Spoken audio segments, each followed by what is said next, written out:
Guys, एक बार तीन दोस्त एक बड़े से समुद्र में आइसलैंड ढूंढने के लिए गए। बहुत ढूंढने के बाद उन तीनों को एक आइसलैंड मिला जो बहुत ही ज्यादा खूबसूरत था, इसलिए तीनों वहां रुके और अपना घर बनाने में लग गए।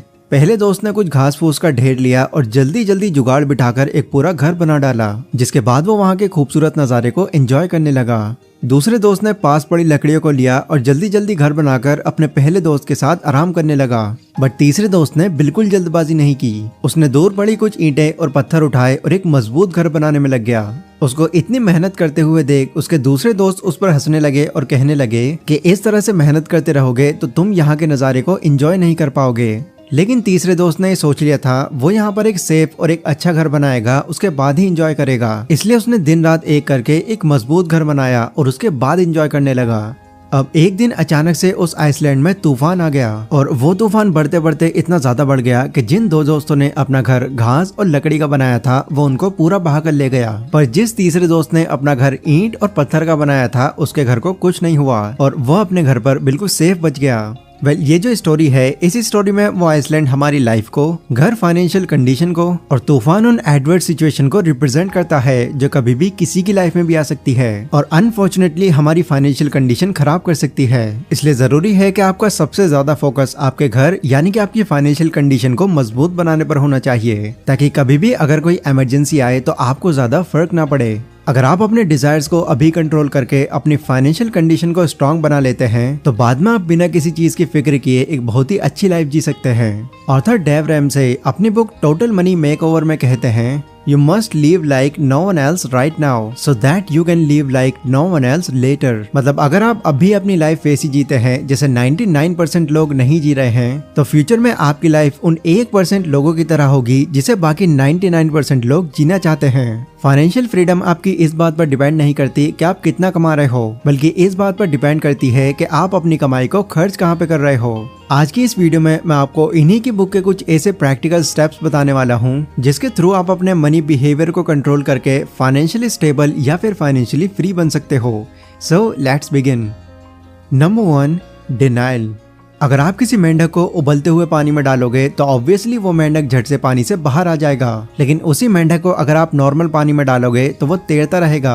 अब चाहे आप पानी को धीरे धीरे गर्म भी कर लो तब भी वो मेंढक बाहर नहीं आएगा, क्योंकि उसे पता ही नहीं चलेगा कि पानी गर्म हो रहा है एंड एट द एंड वो गर्म पानी में ही मर जाएगा। इसी तरह अगर कोई इंसान बहुत जंक फूड खाता है और कभी भी एक्सरसाइज पर ध्यान नहीं देता तो उसे इस चीज का एहसास ही नहीं होगा कि वो आउट ऑफ द शेप जा रहा है एंड वो इस डिनाइल में जीने लगेगा कि मेरी बॉडी तो अभी फिट है। पर जब उसे रियलाइज होगा कि सच में उसका वजन कुछ ज्यादा ही बढ़ गया है और वो मोटा हो गया है, तब तक बहुत देर हो चुकी होगी। यही सेम कॉन्सेप्ट फाइनेंस में भी अप्लाई होता है। कई लोग आपने देखे होंगे जो अमीर बनने की नहीं बल्कि अमीर दिखने की कोशिश में लगे हैं। जो भी ट्रेंड पर चल रहा होता है उन्हें बस वही चाहिए, फिर चाहे वो उनको क्रेडिट कार्ड पर लेना पड़े या फिर लोन पर, जिस वजह से उन्हें ऐसा लगता है कि उनकी फाइनेंशियल कंडीशन बहुत अच्छी है और उन्हें किसी तरह की कोई प्रॉब्लम नहीं है। पर बाद में जब उनको ये रियलाइज होता है कि वो डिनाइल में जी रहे थे तो उस वक्त उनके हाथ से सब कुछ जा चुका होता है। इसलिए मनी मेकओवर करने के लिए आपको सबसे पहले इस डिनाइल को अपनी लाइफ से निकालना होगा। मतलब जैसे भी आपकी फाइनेंशियल कंडीशन चल रही है उसे ध्यान से ऑब्जर्व करना होगा।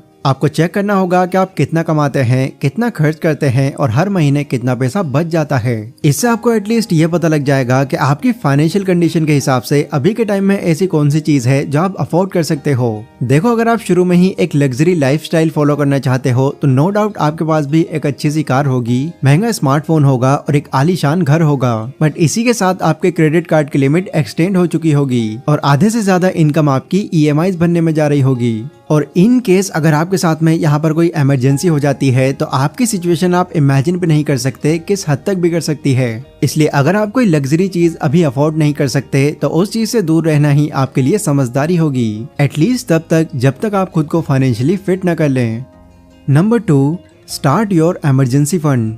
जैसा कि अभी मैंने आपको कहा कि इमरजेंसी कहीं भी और कभी भी आ सकती है, इसलिए जरूरी है कि पहले से ही खुद को इसके लिए प्रिपेयर करके रखा जाए। ऑथर इमरजेंसीज को बरसात वाले दिन और इमरजेंसी फंड को अम्ब्रेला कहते हैं, क्योंकि जब भी कभी आपके ऊपर परेशानियों की बरसात होती है तो आपका इमरजेंसी फंड ही उस वक्त आपके सबसे ज्यादा काम आता है। ऑथर कहते हैं कि आपको अपनी इमरजेंसी के लिए मिनिमम $1000 तो अपने पास रखने ही चाहिए, जिन्हें इंडियन करेंसीज में अगर कन्वर्ट किया जाए तो ये हो जाते हैं लगभग 75,000 रुपए के आसपास।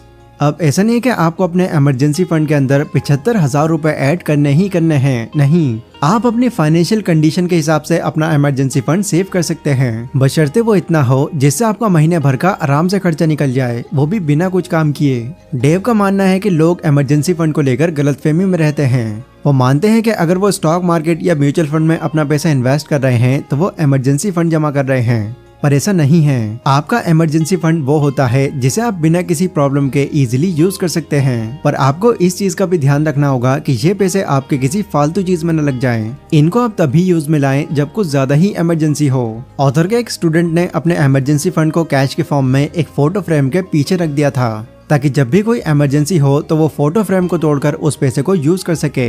इसी तरह से आपको भी अपने इमरजेंसी फंड को ऐसी जगह पर रखना होगा जहां से आप इसे नॉर्मली यूज न कर पाओ, बजाय बड़ी इमरजेंसी के। Number 3, dad snowball. हम जानते हैं कि वेल्थ बिल्ड करने के लिए हमारी इनकम ही हमारा सबसे बड़ा वेपन होता है, और अगर आप इस वेपन का यूज सिर्फ अपने डेट्स और EMIs भरने में करेंगे तो कभी भी आप अपनी वेल्थ को बिल्ड नहीं कर पाएंगे। ऑथर कहते हैं कि आज के टाइम में कोई इंसान तभी अमीर बन सकता है जब उसके ऊपर किसी भी तरह का कोई कर्ज या फिर लोन ना हो, और अगर किसी के ऊपर यह है तो इसे कम या फिर खत्म करने के लिए ऑथर एक बहुत ही कमाल का मेथड बताते हैं, जो है स्नोबॉल मेथड। अगर आप एक बर्फीले माउंटेन से एक छोटे स्नोबॉल को फेंकते हैं तो वो नीचे आते आते बहुत ही बड़ा हो जाता है। इसी मेथड का यूज करके आपको क्या करना होगा, आपको अपने सभी लोन या कर्जों की एक लिस्ट बनानी होगी, जिसमें आपको सबसे कम अमाउंट वाले लोन को सबसे पहले रखना है और सबसे हाई अमाउंट वाले लोन को सबसे लास्ट में। एग्जाम्पल के लिए मान लीजिए आपने अपने रिलेटिव से 10,000 रुपए उधार ले रखे हैं, जिन्हें आप हर महीने 1,000 रुपए पे करते हो। अपने फ्रेंड से भी मोबाइल परचेज करने के लिए 20,000 रुपए लिए हैं, जिसे आप पर महीने 2,000 रुपए देते हो। एंड इस सब के अलावा आपका क्रेडिट कार्ड का बिल 1,00,000 रुपए हो गया है, जिसके आपको 5,000 रुपए मंथली पड़ते हैं। ऐसे ही आप अपने सभी लोन्स और डेट्स की छोटे से बड़े ऑर्डर में एक लिस्ट बना लो, और इस सब को एनालाइज करने के बाद आप कोशिश करो कि जो भी जॉब आप कर रहे हो उसके साथ साथ अपना एक साइड इनकम सोर्स भी बना लो, जहां से आपको कम से कम 5,000 रुपए तो मिल ही रहे हो, क्योंकि तभी आप डैड स्नोबॉल मेथड को सही से यूज कर पाएंगे। जब आपकी साइड इनकम शुरू हो जाए तो धीरे धीरे आप इससे अपने छोटे कर्ज निपटाते रहो, लाइक रिलेटिव के, फ्रेंड्स के या किसी भी उधार चीज के। फिर ये सभी छोटे डेट क्लियर करने के बाद आप उन डेट के इंटरेस्ट को अपने साइड इनकम में ऐड करके अपने क्रेडिट कार्ड के बिल पे करने में यूज करो। जब आप इस तरह से अपने डेट पर ध्यान देंगे तो आपके डेट का एक स्नोबॉल बन जाएगा, और छोटे डेट क्लियर करने के बाद आपको खुद बड़े डेट पे करने का मोटिवेशन फील होगा, और इस तरह से आप अपने डेट को इजीली क्लियर भी कर देंगे। Number 4, create a runway fund. जब फाइनली आप पूरी तरह से डेट फ्री हो जाओ तो आपको अपने लिए फिर एक रनवे तैयार करना है, मतलब रोड वाला नहीं। जिस साइड इनकम का यूज आप अपने डेट को क्लियर करने में कर रहे थे, आप उसको अब खर्च करने की बजाय सेव करके रखिए, और वो इनकम आपकी एटलीस्ट 3 महीने की इनकम हो, ताकि इन केस अगर आपकी जॉब चली जाए तो वो पैसे आपकी नई जॉब मिलने तक आपके काम आते रहें। अब ऐसा करने के लिए आपको सबसे पहले अपने सारे एक्सपेंसेस की एक लिस्ट बनानी होगी, जिसमें आपको अपने हाउस रेंट के बड़े खर्चे से लेकर नेटफ्लिक्स के सब्सक्रिप्शन के छोटे खर्चे तक सब कुछ ऐड करना होगा। मान लीजिए अभी आपकी इनकम 20,000 रुपए है और आप 15,000 रुपए हर महीने खर्च करते हैं, तो रनवे क्रिएट करने के लिए आपको 15 गुणा 3 बराबर 45,000 रुपए नहीं, बल्कि अपनी एक्चुअल इनकम यानी कि 20 गुणा 3 यानी कि 60,000 रुपए सेव करने होंगे। एंड जब आपका 3 महीने का टारगेट पूरा हो जाए तब आप इसे एक्सटेंड करके 12 महीने का कर दो, जिससे होगा ये कि आपका 1 साल तक का रनवे फंड सेव हो जाएगा और आप बिना इनकम जनरेट किए 1 साल तक अपनी लाइफस्टाइल को आराम से मेंटेन कर पाएंगे। तो ये थे गाइज इस बुक के कुछ ऐसे की लेसन्स जो आपके कर्ज को दूर करके आपको फाइनेंशियली स्टेबल बनने में आपकी बहुत हेल्प करेंगे। ये वीडियो गाइज अगर आपको थोड़ी भी इन्फॉर्मेटिव लगी हो तो इसको लाइक और शेयर जरूर करें। इसी के साथ कमेंट सेक्शन में आप लोग मुझे बता सकते हैं कि अगली वीडियो आप कौन से टॉपिक पर चाहते हैं। पर अभी के लिए बस इतना ही। Stay safe, stay healthy, take care.